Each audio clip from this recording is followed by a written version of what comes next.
Eh bien, les amis, alors très bien, je vais devoir revoir le début de ma copie, mais c'est un grand honneur, évidemment, de parler à Serge, et pas que à Serge, mais de parler à tous les Serges qui nous écoutent. Euh, Vous savez quoi? On va commencer par ça. On va commencer par ça. Euh, Quand on parle de Tisha B'Av, quand on parle des drames qui ont touché le peuple juif, alors j'imagine qu'on a dû parler des premières. Enfin, j'ai pas écouté l'intervention juste avant, mais j'imagine en voyant le titre que vous avez dû parler des premiers convois qui sont partis pour Treblinka. Je vais vous dire, dans ma famille, la Shoah est une question qui n'en est pas une. J'ai une grand-mère qui a été déportée à Auschwitz et j'en ai une autre qui n'était pas enfant caché dans le sens où elle n'a pas été cachée dans un endroit particulier, mais elle a dû s'enfuir d'endroit en endroit. C'est-à-dire qu'elle a dû passer toute la guerre à essayer de passer entre les mailles du filet et Baruch Hashem, eh bien, elle a réussi. Et cette grand-mère, d'un côté, qui était dans les camps et qui en est revenue, et l'autre, qui est toujours avec nous et qui a réussi à échapper à la folie des nazis, leur rapport avec l'amour, bien que s'exprimant différemment, était le même. Et c'est peut-être avec ça que j'ai envie de commencer. Quand on interrogeait ma grand-mère, mamie Sabine, alors pas moi parce qu'elle est partie trop tôt et je n'ai pas pu l'interroger comme je le voulais, je n'avais pas l'âge suffisant pour comprendre ses réponses, mais elle nous a laissé un très grand témoignage vidéo et quand on lui pose la question de l'amour, est-ce qu'on peut continuer à aimer après, eh bien, après la Shoah? Elle avait cette réponse qui est tellement profonde et tellement pleine d'enseignements, où elle disait, mais justement, après la Shoah, il faut aimer. Si avant la Shoah, on aimait, alors on aimait comme tout le monde. Après la Shoah, on aime pour bâtir quelque chose. Alors vous allez me dire avant aussi, mais on ne se rendait pas compte à quel point c'était important de construire. Aujourd'hui, la reconstruction de l'après-Shoah, eh bien, c'est l'apanage de nos générations et l'amour devient d'autant plus important. C'est ce qui m'amène à mon autre grand-mère. Après vous avoir parlé de mamie Sabine Zatzal, je vais vous parler de mamie Alice Shlita. Peut-être elle nous écoute, je ne sais pas. Avec mamie Alice, on a toujours une blague entre les différents petits-enfants. On a toujours une blague de savoir qui est le préféré de mamie. Et à chaque fois qu'un des petits-enfants fait un truc sympa pour mamie, alors on écrit dans le groupe WhatsApp des petits-enfants, ah, je viens de marquer des points et ça va être moi le préféré. Et mamie répond toujours, mais enfin, j'ai assez de place dans mon cœur pour tout le monde. Même si on est sûr qu'elle a quand même un préféré. Mais bon, ça, c'est un autre problème. Eh bien, vous savez quoi? C'est avec ça qu'on va commencer. Mais enfin, j'ai assez de place dans mon cœur pour tout le monde. Que les choses soient bien claires. Je ne suis pas venu ici pour faire une étude et trouver dans les drames qu'il y a eu le côté de l'amour éternel. Non, je ne le ferai pas parce que je trouverais cela peut-être un petit peu déplacé. Comment est-ce qu'on peut trouver là-bas, dans tous ces drames, au moment du drame, des choses éternelles? Ce n'est qu'après le drame qu'on peut se poser la question de qu'est-ce qu'on fait maintenant, comment on reconstruit maintenant. C'est ce que j'ai l'habitude de dire toujours par rapport à la Shoah. Je l'ai déjà dit avec l'Ilmod dans les cours qu'on a fait sur la Shoah. La question n'est pas l'ama, pourquoi il y a eu la Shoah, mais la question est l'ema. Maintenant qu'il y a eu la Shoah, qu'est-ce qu'on fait? Eh bien, les amis, la question de la Ahava Anitzrit, de l'amour éternel qui lie Akadosh Baruch Hu et son peuple, eh bien, c'est le sujet de Tisha B'Av l'après-midi. Vous savez, à Shabbat, l'après-midi, on se projette déjà dans le Shabbat d'après. Ben oui, puisqu'on va lire à Mincha, eh bien, la paracha de la semaine suivante. Comme si, à partir de Chatzot Hayom, on n'est déjà plus dans la journée, mais on est déjà en préparation du lendemain. Eh bien, Tisha B'Av, et particulièrement cette année où en plus c'est Nitra, où en plus ça a été repoussé, après Chatzot Hayom, on n'a, j'allais dire, plus le droit de s'occuper de destruction.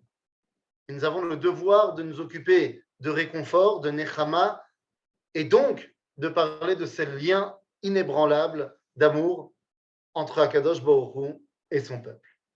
Alors allons-y, on va rentrer dans le vif du sujet si vous le permettez. Je voudrais commencer avec une question très simple. Qu'est-ce que c'est la définition exacte de l'amour? Mazé Lehov. She'ela Tova. Ah oui, on le sait tous. Ben, je sais ce que ça veut dire aimer, enfin. Et on fait un clin d'œil, évidemment, les Ilui Nishmato de Daniel Lévy, évidemment, qui nous a donné l'envie d'aimer il y a de cela 20 ans. Les amis, qu'est-ce que c'est la définition de Ahava? Comme des fois c'est plus facile, on va passer par l'inverse. Si on arrive à comprendre l'opposé, alors on arrivera à comprendre ce que c'est Ahava. L'opposé de Ahava, c'est Sin'a. Sin'a, Ahava. Je vous ramène au livre de Bereshit. Au livre de Bereshit, au chapitre 29, au verset 30. Là-bas, il est fait mention de l'amour qu'entretient, rien n'est hasard, si Johan a insisté auprès de Marilyn pour cet exposé très émouvant. Pas pour toi. Ah, c'est pas pour moi, d'accord. Et ben voilà, comme ça c'est réglé. Bekitsour, nous parlons là-bas de l'amour qui unit Yaakov et Léa et Rachel. Nous dit la Torah, Vayavo gam el Rachel, Vayehav gam et Rachel mi Léa. Ce qui veut dire littéralement que Yaakov, après s'être marié avec Léa, il s'est marié une semaine plus tard avec Rachel, et on nous dit, il a aimé Rachel également plus que Léa. Il a aimé Rachel également, ou il a également aimé Rachel, plus que Léa. Plus que Léa, Rabotai. Mais ça veut dire que s'il aime également Rachel plus que Léa, Léa, il l'aime ou pas? Bien sûr que oui. L'amour que Yaakov entretient avec Léa sert même de point de repère par rapport à l'amour qu'il entretient également avec Rachel. Verset suivant, Vayar Hashem kisnoa Léa. Et Hashem a vu que Léa était snoa. Les amis, quand on parle de Sin'a dans la Torah, il ne s'agit en aucun cas de ce que nous, on entretient comme la haine, genre j'ai envie de te bouffer, j'ai envie de te tuer.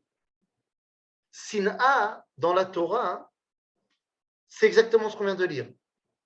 C'est qu'on est aimé moins que ce qu'on devrait être aimé. En d'autres termes, c'est quoi la définition de Sin'a? C'est aimer moins. Donc, c'est quoi la Ahava, Rabotai? La Ahava, c'est lorsque la relation que j'entretiens avec l'autre est exactement celle que je devrais entretenir avec l'autre. Et évidemment, il y a différentes sortes de Ahavot, de amour au pluriel. Puisque d'un côté, on va nous dire Ve'ahavta et Hashem Elohecha. Il faut aimer Akadosh Baruch Hu. Ve'ahavta lereacha kamocha. Son prochain. Ve'ahavtem et tager. Et tu aimeras aussi le converti. Et évidemment, Vayehav gam et Rachel milea, la hava qu'il y a entre un homme et sa femme. Évidemment que ce ne sont pas les mêmes amours. Bien sûr. Mais si il y a Ahava, c'est que le lien que j'entretiens avec l'autre, bien que différent, doit être total. Vous savez, il y a d'autres personnes qui se doivent d'aimer. Ce sont les Kohanim. Les Kohanim, dans quelques heures, dans 1 heure ou 2, dans les synagogues, on va prier Mincha. Et comme on a jeûné toute la journée, on va pouvoir avoir la Birkat Kohanim à Mincha. D'habitude, c'est le matin.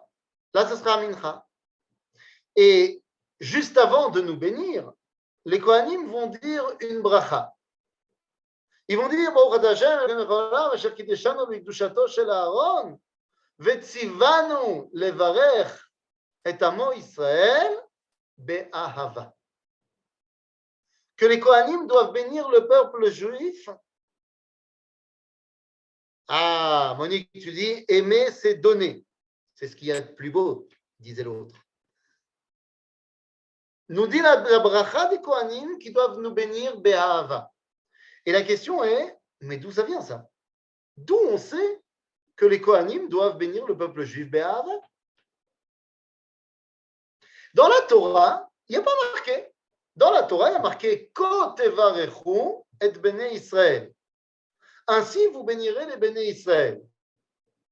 Amor lahem, et tu leur diras Yevarechecha Hashem veishmerecha, yair Hashem panav elecha vichuneka, yisa Hashem panav elecha veyasem lecha shalom. Mais dans le verset, il n'y a pas marqué nulle part qu'il faut aimer les bnei Israël. Alors, d'où on sait que les Kohanim doivent nous bénir be'ahava?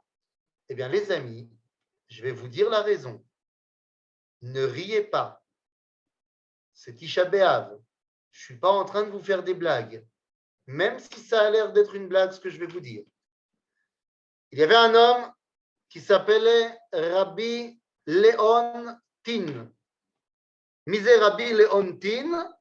Rabbi Leontin, Rabbeinu Leontin, ce n'est ni plus ni moins, 2 secondes, je cherche. Hop là, 2 secondes, un chargeur. Voilà, ça sera beaucoup mieux après. Rabbeinu Leontin n'est autre que le maître de Rabbeinu Gershon Meor Hagola. Rabbeinu Gershon Meor Hagola, Rabotai, c'est, on va dire, le maître de tous les Ashkenazim. Donc, il avait un patron, il avait un rabbin qui s'appelait Rabbeinu Leontin. Et Rabbeinu Leontin, Rabotai, donne une explication incroyable. Il dit d'où on sait qu'il faut les varech et amo Israël be'ahava, parce que c'est marqué dans la Torah, Amor lahem, tu leur diras, ve Amor be'italket, ça veut dire aimer. Amor. Non, c'est pas une blague, c'est vraiment ce qu'il dit. C'est une bonne blague. Parce qu'il y a marqué Amor, eh bien, ça veut dire que il faut aimer. Ce n'est pas la première fois qu'on explique des choses avec des langues étrangères. Rashi nous aura déjà expliqué, enfin non, Rashi c'est l'élève de l'élève. Mais Rashi nous explique aussi que comment on sait qu'il y a 4 parchemins à mettre dans les tefilines, parce qu'il y a marqué Totafot, et tout, Veput, en africain, ça veut dire 2 et 2. Donc 2 et 2, ça fait 4, donc il y a 4 parchemins dans les tefilines. Et personne ne s'offusque là-dessus, donc il n'y a pas de raison de s'offusquer sur mon Amor Lahem. Rabotai, Ahava, c'est donc le lien entier qui existe entre une personne et son prochain. Évidemment que, encore une fois, je précise que le lien que j'entretiens avec ma femme n'est pas celui que j'entretiens avec mon prochain. Par contre, le lien que j'entretiens avec ma femme, c'est le lien que j'entretiens avec Akadosh Baruch Hu. Je vais même le dire autrement. Le lien que Dieu entretient avec nous, c'est le lien qu'un homme entretient avec son épouse. Nous explique Rabbi Eliyahu Dividas. Rabbi Eliyahu Dividas, c'est un des élèves du Harizal, c'est Baal HaReshit Chochma, un des grands Mekoubalim qui est enterré dans le vieux cimetière juif de Hebron. Rabbi Eliyahu Dividas nous explique Mi shelo ta'am ahavat isha, lo ta'am ahavat Hashem. Celui qui ne connaît pas l'amour de sa femme, avec sa femme, eh bien, ne peut pas aimer Akadosh Baruch Hu. C'est incroyable. Mais qu'est-ce que cela veut dire? Venez, on va essayer de rentrer dans cette dimension de Ahava, Leat. Nous dit le Rambam, Be Ilchot Teshuva, dans les lois sur la Teshuva, au chapitre 10. Davar yadua vebarou, she'ein ahavat hakadosh baruch hu niksheret belibo shel adam, ad sheishge ba tamid. כראוי, ויעזוב כל שבעולם חוץ ממנה, כמו שציווה ואמר, בכל לבבך ובכל נפשך. Et oui, c'est le verset dans le livre de Dvarim, ואהבת את השם אלוהיך בכל לבבך ובכל נפשך ובכל מאודיך. רבותיי, qu'est-ce que je vous ai dit il y a 5 minutes? Que quand on commence Shabbat à Mincha, on se projette dans la paracha d'après. Rabotay, dans quelques, j'ai dit, heures, on va lire Mincha. On va lire quoi? On va lire la Torah. Mais on a commencé déjà ce matin à lire la Torah. Et quelle Torah on a lu ce matin? La paracha de Vaïtranan.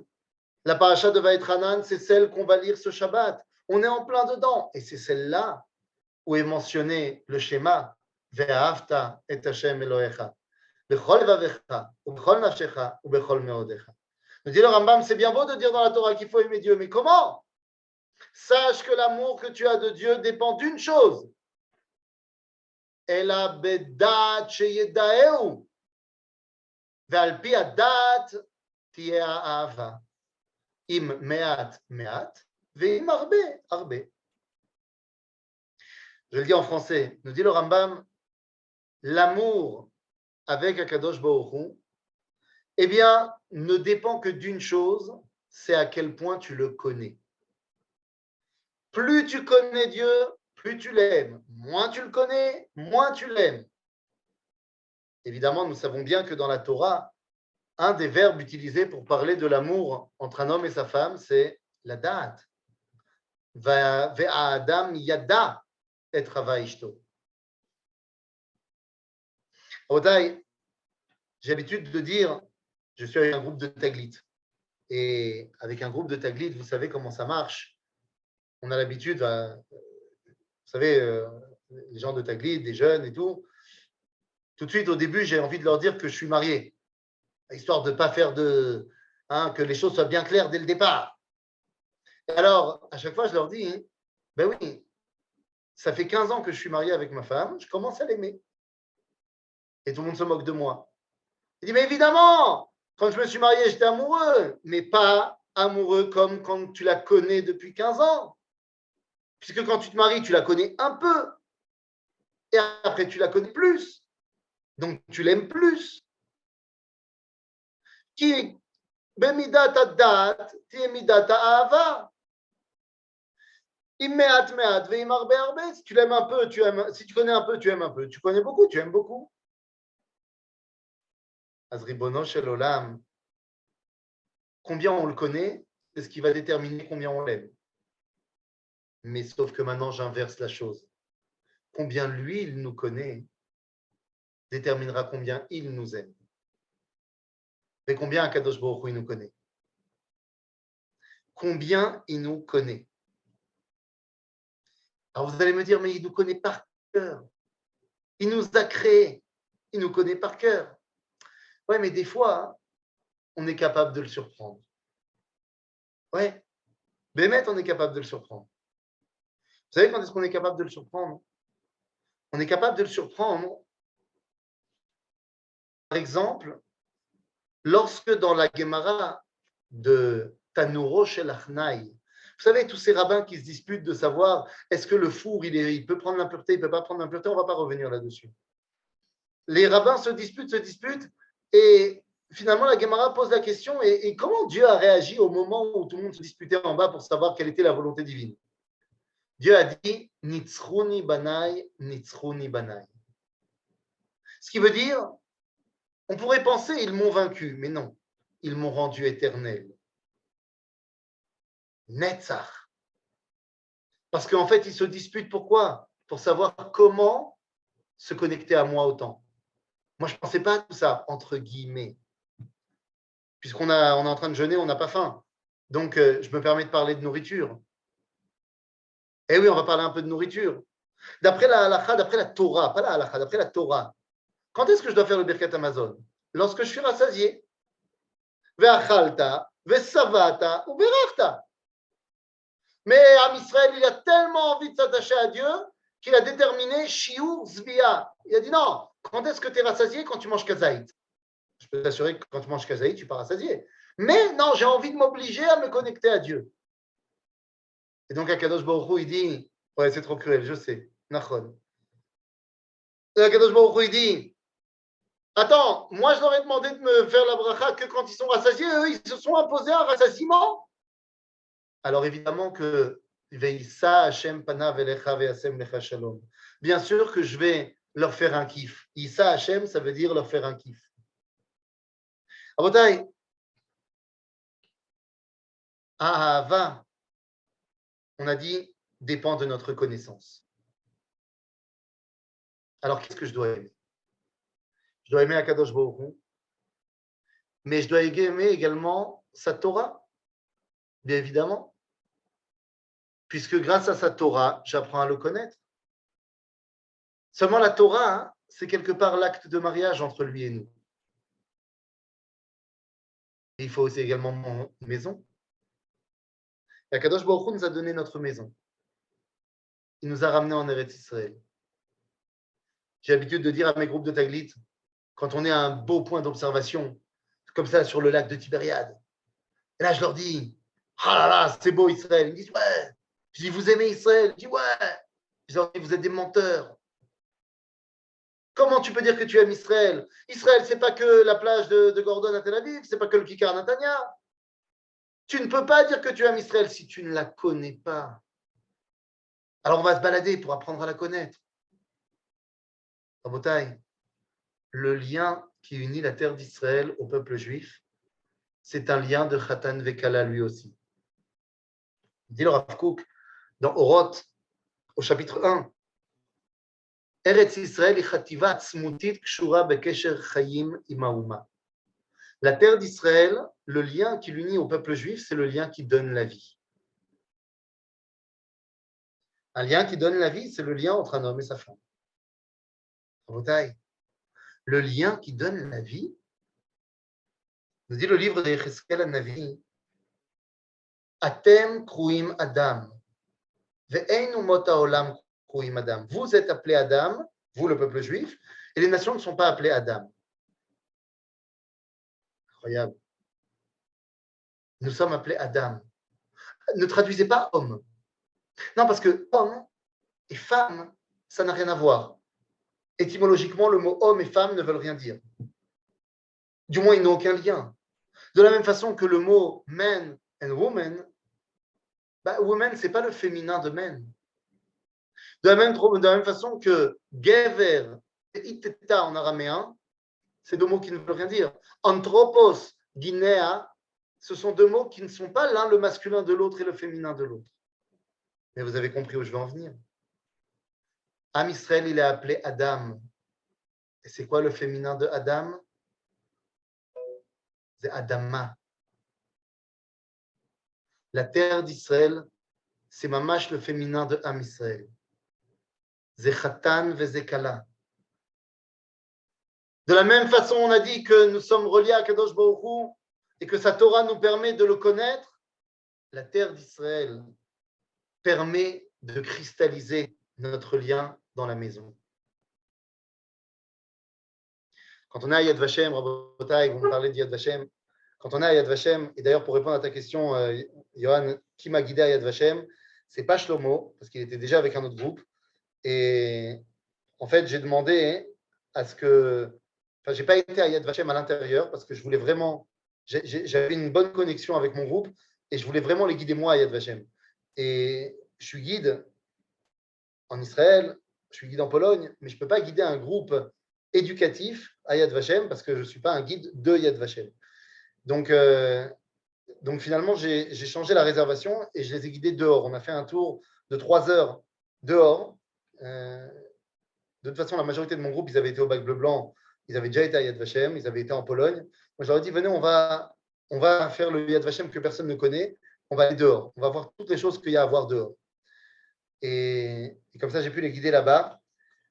Et je vous parle de ça hein, en vous disant qu'on est parti à Yad Vashem. Pourquoi? Eh bien, pour une raison très, très simple. Pour une raison très simple. Là, on est en train de parler de Khatan Vekala. Shlomo, il a l'habitude, à la fin de Yad Vashem, savez, dans la dernière salle de Yad Vashem, on part après la libération. Shlomo a l'habitude de demander, vous savez ce que les gens ils demandaient dans les camps de transit, avant qu'on les renvoie dans les pays où ils voulaient repartir. Il dit tout le temps, regardez, il y a un dé nuptial, une roupa qui est exposée là-bas. Il dit, les gens, ils demandaient à se marier. Les gens, ils demandaient à revenir à la vie.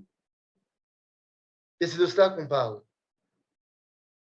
Vous vous rappelez de ce midrash extraordinaire que quand Akadosh Baruch Hu nous donne la Torah, il soulève la montagne.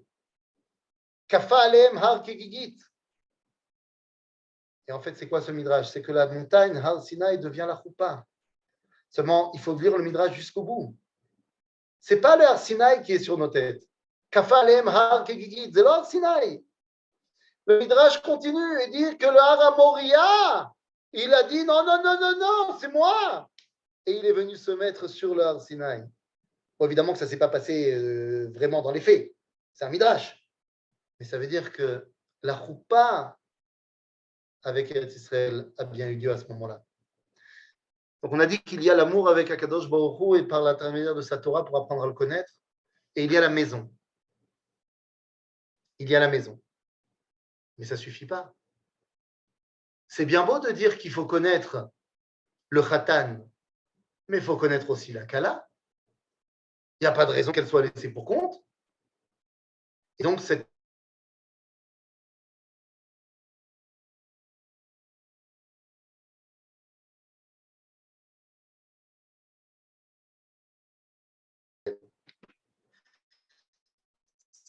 il n'y a pas le prisme du et il ne peut pas y avoir l'amour de Khatan Vekala. De Khatan Vekala. Alors, c'est quoi l'amour par le prisme du Ham Israël Rabotai? Vous savez que nous avons une halakha qu'on connaît bien, qui est marquée dans Pirkei Avot. Qui est marquée dans Pirkei Avot, on le connaît très bien. Oh, voilà, qu'est-ce qui se passe? Ça va, là, on t'a récupéré, là. On m'a récupéré? Non, c'est parce que le téléphone s'est déconnecté. Mais... Ah, alors c'est pour ça. Attends, bon. Ok, alors je vois la situation. Johan, il faudra... Après, tu pourras m'envoyer aussi le lien de YouTube parce que je vais être obligé... J'ai coupé mon YouTube à moi parce que je vois que ça faisait un bug entre les deux. Oui. Là, tu as une bande passante faible. Je ne sais pas ce que tu peux faire. Non, c'est pour ça. Je me remets sur l'autre truc qui est mieux. Ok. Ça va prendre une seconde. J'ai coupé mon YouTube. Je peux me remettre sur...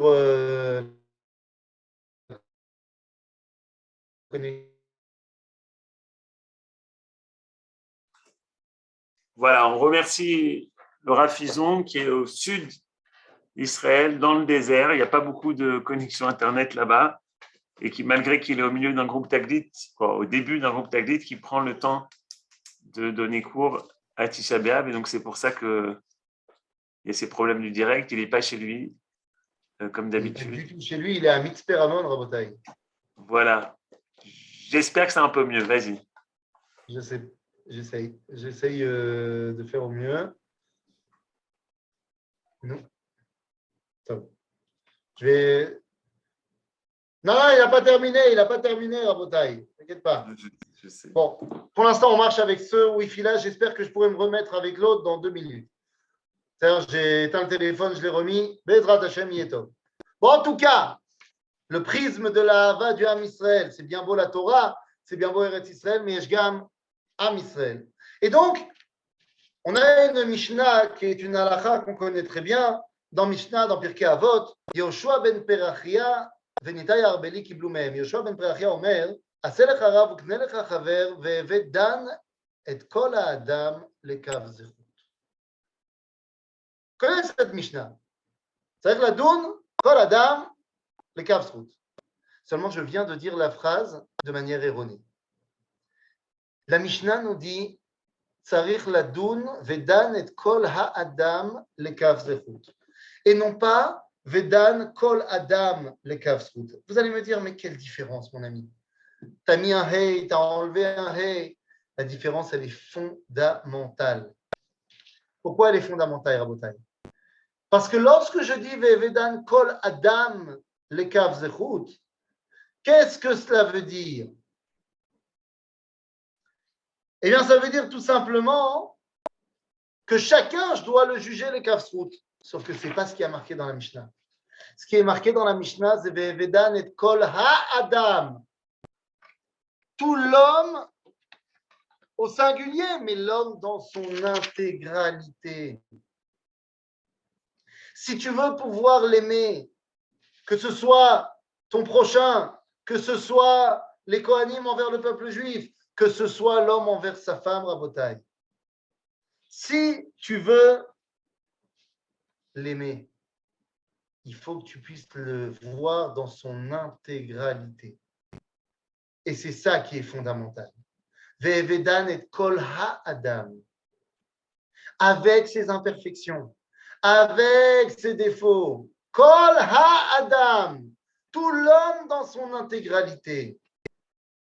Ah, une fois que tu as dit ça, nous dit le Rav Kook, dans le livre Oroth Israël, enfin c'est toujours dans le livre de Oroth, mais c'est dans la partie Oroth Israël, il nous dit Ahava Gdola, Shanachnu Avim et Tumatenu, cet amour énorme que nous aimons dans notre peuple.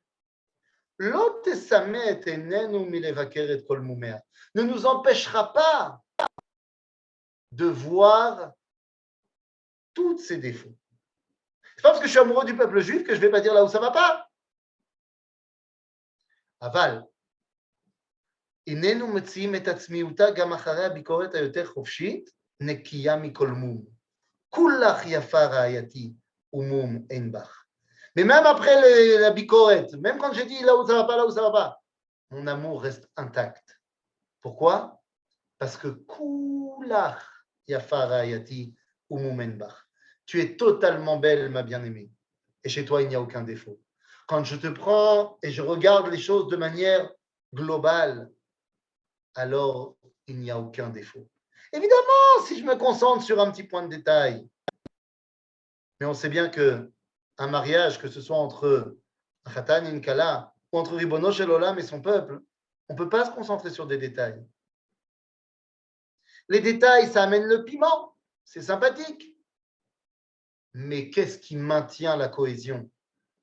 Eh bien, c'est l'intégralité du dévoilement et du lien. Au Botaï, c'est de cela qu'on parle. Être connecté à un tout. C'est ça, Am Israël. Tout à l'heure, quand j'étais à Yad Vashem, et je n'avais pas prévu de parler autant d'Yad Vashem, mais c'est vous qui m'avez lancé là-dessus. J'ai dit une phrase au nom de mon maître, au nom de Shlomo. C'est une phrase qu'il dit tout le temps, mais enfin, c'est pas lui qui l'a inventé, mais le concept est évident. Mais Shlomo, il le dit tout le temps. Quand il passe dans le musée devant la salle où on voit la déportation des Juifs d'Afrique du Nord, Shlomo, il raconte tout le temps que je ne sais pas ce que c'est un Ashkénaz ou un Séfarade. J'ai un seul peuple. Rabotai, Am Israël, évidemment, c'est comme les enfants. Tu sais qu'ils ont des défauts, mais tu les aimes par-dessus tout. Je vais te dire mieux que ça. Les défauts qui sont chez tes enfants, c'est juste parce que tu n'as pas les nerfs et que c'est Tisha B'Av et que tu n'as pas les nerfs. Mais en vérité, c'est ces défauts-là, certainement, qui vont faire d'eux des personnes extraordinaires. Qu'est-ce que tu veux que je te dise? Mon fils, c'est un hyperactif. Mon fils, il a l'énergie de 7 personnes minimum. Évidemment que c'est dur à gérer. Évidemment que c'est dur à gérer. Alors, il se trouve que moi, je suis aussi pas tout seul à l'intérieur, donc ça va, je maîtrise. Mais je sais que, par exemple, pour mes parents, papy et mamie, c'est pas toujours facile à gérer. Hein. Ah, ça pulse, hein. Mais d'accord, mais cette énergie qu'il a à revendre, qui lui fait des problèmes à l'école, certes, mais c'est cette énergie qui va faire de lui un leader du peuple juif. C'est cette énergie qui va faire de lui quelqu'un d'extraordinaire. Alors oui, c'est un défaut quand tu vois les choses uniquement là, tu as besoin de silence, tu as besoin de calme. Parce que c'est Tisha B'Av et que tu as envie de mourir. Mais en vrai, est-ce que c'est vraiment un défaut? Rabotai, Ahavat Hashem, donc par l'intermédiaire de sa Torah, Ahavat Haaretz, parce que c'est la maison, et Ahavat Israël, parce que c'est la Kala. Yesh Khatan, Yesh Ktuba, Yesh Bait, et Yesh Kala. Alors qu'est-ce qui manque? Et je vais vous dire ce qui manque. Yesh Bait? Non. Il y a le terrain. Il y a le terrain. On a le terrain pour construire la maison. Mais il manque la maison. À Bait, Beit Hamikdash, le nom du Beit Hamikdash, Besefer Melachim. Beit Hamikdash a beaucoup de noms. Dvir, parce que c'est Mekomat Dibour, Echalo Shel Olam, la salle du monde. Bait. Mais dans le livre de Melachim, le Beit Hamikdash s'appelle également Cheder Amitot. Pour être exact, le Kodesh HaKodashim. Le Kodesh HaKodashim s'appelle Cheder Amitot. Le lieu des lits. C'est-à-dire quoi? Vous avez bien compris. La chambre du lit, c'est l'endroit du zivug. L'endroit de l'union. L'endroit de la ahava. Rabotai, Bet Hamikdash, c'est Mekom HaZivug entre Akadosh Baruch Hu et Knesset Israël. Vous savez, on ne dira pas Tachanoun. On n'a pas dit ce matin et on ne dira pas non plus tout à l'heure à Mincha, on ne dira pas Tachanoun. Pourquoi est-ce qu'on ne dit pas Tachanoun à Tisha B'Av? La réponse est très simple. Parce que Tisha B'Av est appelé jour de fête. Moed. Nous l'avons lu dans la Megillah de Echa. Vekara alay Moed lishbor bachurai. Moed. Jour de fête. Non, je sais, tu vas me dire que Bezrat Hashem, un jour, dans le livre de Zecharia, il y a marqué qu'un jour, ces journées-là de jeûne vont se transformer en jours de joie. Non, Nachon. Mais ce n'est pas de ça que je parle. Moed, ça ne veut pas dire une fête. Ça, c'est peut-être une erreur qu'on a à vouloir toujours trop traduire en français. Ok, pour critiquer le peuple sur des détails, mais pas certain qu'on puisse dire quoi que ce soit. Attends, il me faut la fin du chat. Mais pas qu'on puisse dire quoi que ce soit sur Israël, ni dans la globalité, ni dans le détail, surtout en ce jour du 9 Av. Yael, moi j'ai envie de te dire la chose suivante. D'abord, la halakha, elle est très claire à ce niveau-là. Quand on est en Chutz La'aretz, on n'a pas le droit de dire du mal d'Eretz Israël. C'est assour. C'est assour ba'halakha. Quand tu es à Paris, quand tu es où tu veux, tu n'as pas le droit de dire du mal d'Eretz Israël. Zéou, Nekuda. Parce que, mon ami, tu n'es pas à la maison, va pas commencer à critiquer. Donc ça, je suis d'accord avec toi. Mais Davka Babait, être conscient de là où il y a des choses à améliorer, c'est ce qui peut simplement rendre plus fort notre amour. Bien sûr que j'ai 1 milliard de critiques. Attends 2 secondes, je reviens à votre question. Bien sûr, j'ai 1 milliard de critiques à faire sur le gouvernement actuel, sur le gouvernement précédent. J'ai plein de critiques. Et quand il y aura des élections, j'exprimerai mes critiques par mon bulletin de vote. Mais en aucun cas, ça remet en question l'amour que j'ai pour le fait qu'il y ait un gouvernement en Israël. Donc, je critique là où il y a à critiquer. Mais pourquoi? Pour amener à quelque chose de plus grand. Maintenant, pour ce qui est de la terre d'Israël, tu veux critiquer la terre d'Israël? Mais il n'y a rien à critiquer sur la terre d'Israël. Et là encore, je vous ramène à mon taglit. J'ai l'habitude de commencer mes tagliotes, mes voyages, en disant que, oui, Karine, j'ai vu ta main levée, dans 2 secondes, je te donne la parole. Comment ça, on a le droit de critiquer le gouvernement? Mais enfin, je n'ai pas compris. Il y a un moment donné où un juif, il ne critique pas de toute façon. Je n'ai pas compris. Un juif, ça critique. C'est comme ça, c'est un juif. Bien sûr qu'on a le droit de critiquer le gouvernement. Mais pourquoi? Pas pour dire ah, l'État d'Israël, c'est pourri, c'était mieux en Pologne. C'est ch'tout. On a le droit de critiquer le gouvernement, tout en se rappelant que Medinat Israël, c'est Kodesh Kodashim. Et que donc, je veux bien remplacer le gouvernement par un autre gouvernement. Mieux, pourquoi pas? Mais de dire, ce n'est pas religieux au gouvernement, il faut détruire ce pays, c'était mieux quand on est à Paris, il ne faut pas faire son alia parce que tu risques de te déjudaïser. C'est ch'tout. C'est une stupidité que je mettrais à la limite sur le dos de la faim, à la fin de ce jeûne. Peut-être que les gens ils disent des bêtises parce qu'ils sont fins. Mais c'est des bêtises. Donc on a le droit de critiquer le gouvernement parce qu'on est amoureux de l'État d'Israël. C'est justement parce qu'on est amoureux de l'État d'Israël qu'on critique. C'est une critique constructive. C'est pour dire, chérie, t'es magnifique. J'aurais mis la robe bleue, mais t'es magnifique. Bon, après, je ne sais pas comment est-ce que vos femmes, elles accepteraient cette critique-là. Moi, je ne parle que de la mienne. Et c'est pour ça que on a un klal. Erreur. Erreur de quoi? Erreur que tu veux parler ou erreur de ce que je viens de dire? Je ne sais pas. En tout cas, on a un klal avec ma femme, c'est Meod Pachout. Le premier qui sort de l'armoire la couleur, c'est celui qui décide quelle tenue on va mettre, parce que oui, ma femme et moi, on est toujours assortis. Je mets la cravate de la couleur de la robe de ma femme.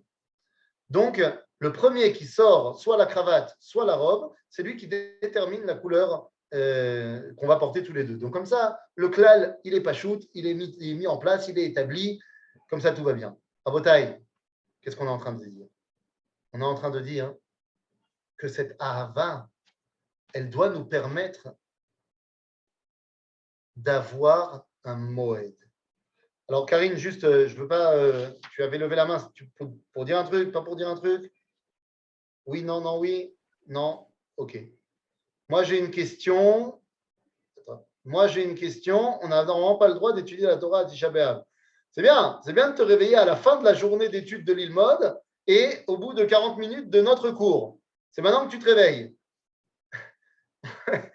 Alors, effectivement, on n'a pas le droit d'étudier la Torah et c'est à chaque fois qu'il y a un cours à Tisha B'Av, le Rav il commence en disant on n'a pas le droit d'étudier la Torah et c'est pour ça qu'il se permet de faire un cours d'une heure. On n'a pas le droit d'étudier la Torah. D'abord, on a le droit d'étudier les choses qui sont en rapport avec le Khurban, avec la destruction. Deuxièmement, on est après Chatzot. Et donc maintenant, on s'occupe de reconstruire. Et donc, oui, après Chatzot, on a le droit d'étudier la Torah. Donc, à Kol Beseder, maintenant, si tu as envie de te déconnecter et que tu veux une excuse pour te déconnecter, eh bien, déconnecte-toi, qu'est-ce que tu veux que je te dise? Bekitsour, on a le droit d'étudier à Kol Beseder, Bezrat Hashem, on va continuer à étudier. Tout ce qu'on a dit, c'est que Tisha B'Av, c'est Moed. Je m'étais arrêté là-dessus avant de partir dans ma digression. Moed, Rabotai, c'est une rencontre. Vekara alay Moed lishbor bachura Moed. Le mot, leivaed, vad, c'est une rencontre. Et vous aurez compris, les amis, que pour se rencontrer, il faut 3 éléments. Il faut la personne que tu veux rencontrer, il faut le temps de rencontre, qui sont les différents moadim, et il faut le lieu de la rencontre. Rabotai, celui qui veut rencontrer Dieu, c'est nous, Am Israël. Et celui que Dieu veut rencontrer, c'est nous, Am Israël. Ça va dans les deux sens. Les moments de rencontre, ce sont les moadim. Quoi? Et pourquoi Moed, c'est trébucher? Excusez-moi, Moed, c'est pas trébucher. Je ne sais pas pourquoi tu dis que Moed, c'est trébucher. Oui, Feig. Il y a Feig qui a levé la main. Feig? On t'écoute. Peut-être qu'on laisse les questions à la fin, Ethan? Ok, très bien. Avec le micro. Désolé pour Feig. Si tu l'avais marqué dans le chat, j'aurais été obligé de la lire. Mais comme tu as levé la main, alors tu as été censuré. Je suis désolé. En tout cas, Moed, je ne sais pas pourquoi tu dis que c'est trébuché, ce n'est pas trébuché. Moed, donc on a dit il faut l'identité de rencontre, Akadosh Baruch Hu et Knesset Israël. Il faut l'endroit de la rencontre, je vais commencer par là. Vadaï, Eretz Israël. Et Vadaï encore plus, Jérusalem. Et Vadaï encore plus, Bebet Amikdash. Et il faut les moments de rencontre. Et ces moments de rencontre, ce sont les Moadim. Mais plus encore que Stam, les Moadim. Le roche des Moadim, le premier des Moadim, c'est Shabbat. Cette année, Tisha B'Av, c'était Shabbat. Alors, ce n'est pas la seule fois, je ne vais pas te dire cette année c'était Shabbat, ça veut dire c'est la Géoula. Mais cette année, c'était Shabbat. C'est-à-dire que Vekara, Alay, Moed, Lishbor, Bachouraï, c'est Moed par excellence. Moed par excellence. Donc, j'allais dire, les astres sont alignés. On a les trois éléments de la rencontre. Il ne reste plus que d'être conscient de la rencontre. Akadosh Baruch Hu a ramené son peuple. Akadosh Baruch Hu a montré, comme aujourd'hui, journée de rencontre avec ses conférences. Exactement. Akadosh Baruch Hu a montré que l'amour qu'il avait pour le peuple d'Israël n'avait pas faibli durant ces 2000 ans d'exil.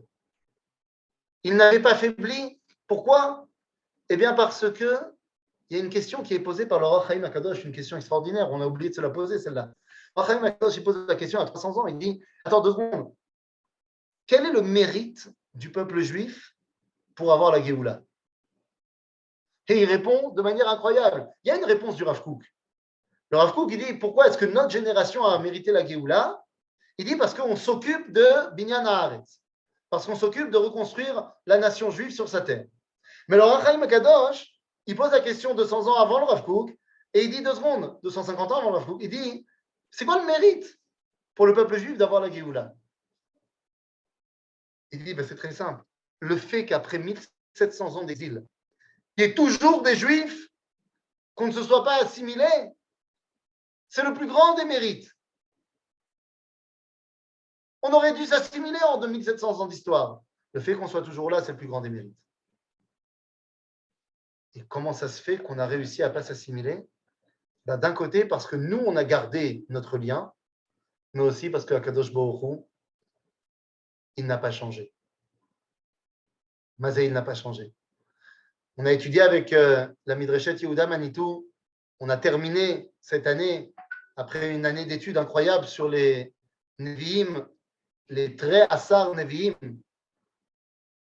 les 12 petits prophètes, vous savez, eh bien, on a terminé par Malachi qui nous dit Vani lo shaniti. Gamatem bene Yaakov lo shinitem. Le lien entre nous et Akadosh Baruch Hu, il est le même. Akadosh Baruch Hu, il ne nous a pas échangé, comme disent nos amis chrétiens. Il n'y a pas de Vérus Israël. Ou du moins, s'il y en a un, c'est toujours nous. Ainsi donc, dans notre génération, puisque le lien n'est pas rétabli, il n'a jamais cessé d'être, mais il est aujourd'hui dévoilé, puisque Akadosh Baruch Hu a ramené son peuple sur sa terre, puisque Akadosh Baruch Hu nous a rendu le Oz Vela Gevura. Le fait que le 9 Av tombe Shabbat et que c'est l'année de la Shemitah, c'est bien la Géoula. Oui, oui, oui, oui. Amen, amen, amen. Mais ce n'est pas de la magie non plus. C'est-à-dire que si demain on ne construit pas de Bel Amidash, ça veut dire qu'il ne faut pas te convertir au christianisme. C'est-à-dire, c'est Ta'aliché Géoula. Vadaï, c'est Vadaï qu'on est dedans. Je ne suis pas en train de te dire, Bezrat Hashem, bientôt il y aura la Géoula. Non, on est dedans à 100%. Et oui, on est en train de vivre un autre moment de Géoula. Je prie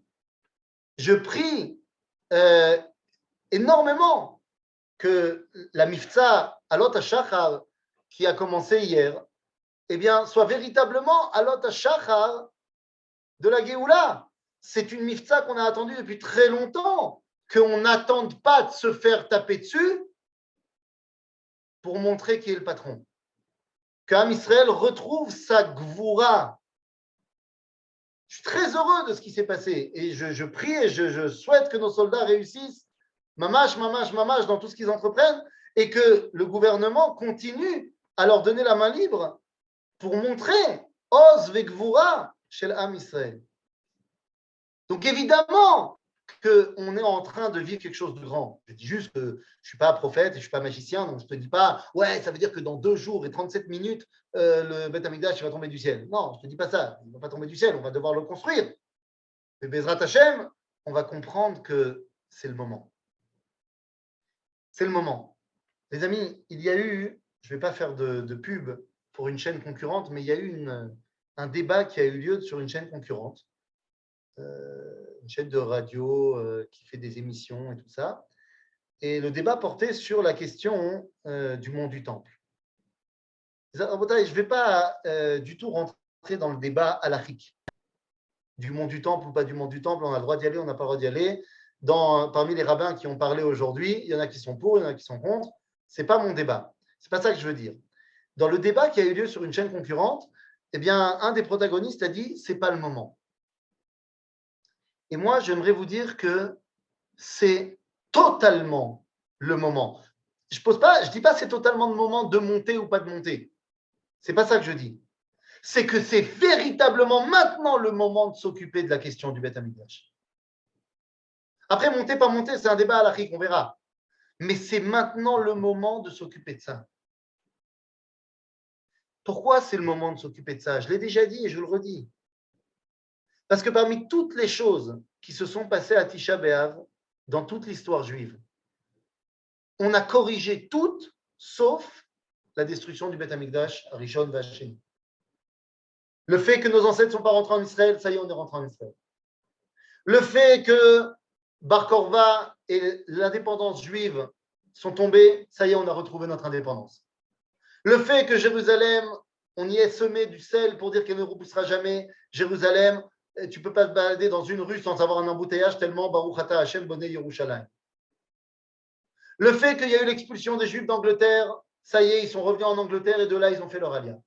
Le fait qu'il y a eu l'expulsion des Juifs de France, ça y est, ils sont revenus et ils sont revenus en Israël. Le fait qu'il y ait eu l'expulsion des Juifs d'Espagne, Baruch Hashem, ils sont revenus et ils sont venus en Israël, la Torah est revenue. Le fait qu'il y a eu la Première Guerre mondiale, on n'a pas fini complètement de corriger la paix dans le monde, mais on est dans le bon chemin. Et le fait qu'il y ait eu la Shoah, Am Israël s'est relevé après la Shoah. Am Israël s'est relevé. Est-ce que ça veut dire qu'on ne porte pas des cicatrices? Bien sûr qu'on porte des cicatrices. La plus belle cicatrice du monde, c'est lorsque vous avez le bras de ma grand-mère avec son numéro à côté du bras de ma fille avec son dessin du drapeau d'Israël avec un feutre avec des paillettes. Bien sûr qu'Am Israël s'est relevé avec ses cicatrices. Évidemment. Be'oz ou bigvura. On a corrigé. Donc, il nous reste à corriger la construction du Beth Amikdash. Est-ce que c'est le moment ou pas de monter sur le Har HaBayit?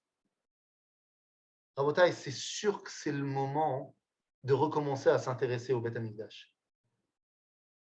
De comprendre quelles sont les lois du Beth Amikdash, quels sont les ustensiles du Beth Amikdash. Je vous invite à aller avec Johan ou avec moi, avec d'autres, au Machon Amikdash. Quels sont le manque fondamental du monde sans le Beth Amikdash pour que ça rentre dans les consciences, Rabotai. Pendant 2000 ans, on a dit le Shana Abba Birushalayim. Ça a marché. Ça a marché. Ça a marché. Au final, on a pris un avion, on est revenu à Jérusalem. Il est temps de dire maintenant le Shana Abba Birushalayim Abenouya. Akavana Bet Amikdash. Que ça commence à rentrer. Que de la même façon que ce n'était pas possible sans Eretz Israël, que ça rentre dans la tête de tout le monde que ce n'est pas possible sans le Beth Amikdash. Et à ce moment-là, on pourra commencer à véritablement comprendre le débat de monter, pas monter. Quand les gens me disent, ou quand j'entends les gens dire, comme il y en a, t'inquiète pas, on parlait de critiquer le gouvernement. Il y a plein de gens de l'aile gauche du gouvernement enfin l'aile gauche des députés qui ont critiqué les députés qui sont montés sur le mont du Temple ce matin à Tisha B'Av. Ouais, vous incitez à mettre le feu à la poudrière. Tous les gens qui disent ceux qui montent sur le mont du Temple, c'est provoquer l'égoïme. Ribon kol haolamim. Ribon kol haolamim, c'est provoquer l'égoïme. Et Ribono shel Olam, le fait que tu habites à Tel Aviv, ça les provoque tout autant.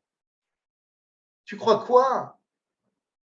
Tu crois que les gens qui n'ont pas envie qu'on soit sur le mont du Temple, parce qu'ils appellent ça l'Aqsa, tu crois qu'ils ont envie que tu sois à Tel Aviv? Tu crois qu'à Tel Aviv, tu ne provoques pas? Rabotai, je vais prendre une position très claire. En 2009, pendant Oferet Yetsuka, j'étais aussi à Gaza et j'ai écrit un article à l'époque. C'était la parashat Vaïgash. Et je me rappelle que j'avais parlé du dernier verset de la parashat Vaïgash où le Kliakar, il dit que ce verset est accusateur des Bnei Israël qui n'ont pas voulu faire l'Aliyah. Et j'ai écrit dans cet article, j'ai dit, venez, on met de côté toutes les questions toraniques et politiques, ce que tu veux. Bien sûr qu'on sait que chez nos amis du Hamas ou chez nos amis palestiniens en général, ils veulent tout le pays d'Israël. Ils ne veulent pas une partie pour eux, une partie pour nous. On le sait très bien. Mais dans les discours officiels, j'ai posé cette question. J'ai dit, mais pourquoi il y a des débats autour de la Judée-Samarie? Est-ce que c'est juif ou est-ce que c'est arabe? Et il n'y a pas ce débat officiellement dans le Gush Dan, dans la région de Tel Aviv, de Bnei Brak, de Ramat Gan, de Houlon. Pourquoi est-ce qu'il y a un débat sur la bande de Gaza et il n'y a pas de débat sur Tel Aviv? Mais la réponse, elle est d'abord et avant tout très simple. C'est parce qu'il y a 2 millions de juifs qui habitent dans la région de Tel Aviv. Point, c'est tout. On arrête le débat. La question de savoir si le Gush Dan, c'est juif, ce n'est pas une question parce que c'est juif. Donc la question de savoir si le Bet Amikdash, c'est shelanu ou zélo shelanu, est-ce que cet endroit-là, il est à nous ou il n'est pas à nous? Est-ce qu'on est souverain ou est-ce qu'on n'est pas souverain? Est-ce que le Bet Amikdash doit faire partie intégrante de la conscience du juif? Ben, quand Am Israël il parlera toute la journée du Bet Amikdash, alors ce ne sera plus une question. Je ne te parle même pas maintenant d'y aller ou de prendre une pierre pour le reconstruire. Combien de fois on parle du Bet Amikdash Rabota? Il faudrait faire un cours sur le Bet Amikdash toutes les semaines au moins. L'ignorance des gens par rapport au Bet Amikdash. Donc voilà. L'amour entre un Khatan et une Kala, et je termine par là. Vous aurez compris que donc l'amour entre un Khatan et une Kala, c'est l'amour entre Akadosh Baruch Hu et Knesset Israël. On a dit, il se concrétise dans le mariage. Mais vous savez que d'après la halakha, pour véritablement finir l'acte de mariage, la choupa, ça ne suffit pas. Il y a ce qu'on appelle machniso le beito. Il faut que le khatan il fasse rentrer la kala dans sa maison, dans leur maison. Ça, c'est le moment, bon, je vous passe les détails parce que certainement, une fois qu'ils vont être ensemble dans leur maison, ils vont concrétiser le mariage de manière éternelle. Donc, ça veut dire que si on dit que Am Israël et Akadosh Baruch Hu, ze khatan ve kala, az Akadosh Baruch Hu machnis otanu le beiten. Il nous ramène à la maison. Il nous ramène à la maison. Et ne dites pas, ah bah tu vois, donc il faut attendre qu'Akadosh Baruch Hu il ramène le Beth Amikdash d'en haut. Akadosh Baruch Hu il a ramené Am Israël Babayit en 1967. Lorsque Bisruto, on a réussi à conquérir Jérusalem et on a pu dire le mont du temple est entre nos mains. Rabotai, ma dernière phrase. Machniso le beito. Kadosh Baruch Hu, il a amené Abraham et Yitzhak jusqu'au pied du Har Moria. Et au pied du Har Moria, Abraham a dû tout seul, avec son fils, faire le pas de continuer à avancer. Dieu lui avait dit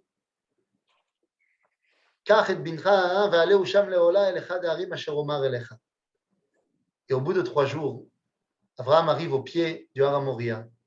Et c'est là qu'il prend la décision d'amener avec son fils et de monter sur la montagne.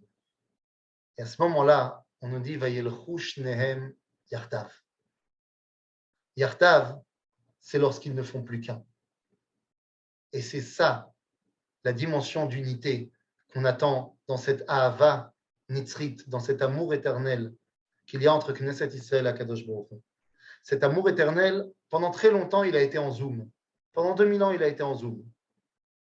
Mais maintenant, cet amour, il redevient en présentiel. Il redevient en vrai. Où Am Israël peut enfin retrouver sa bien-aimée, son bien-aimé, Ribono Shel Olam.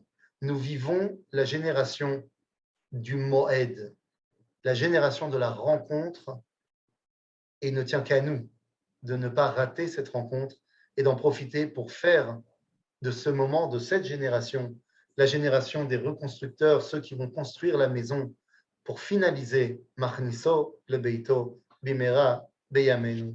Amen. Et maintenant, les questions. Amen. Toda Rabba. Avec le chat. Araf Fison, Toda Rabba.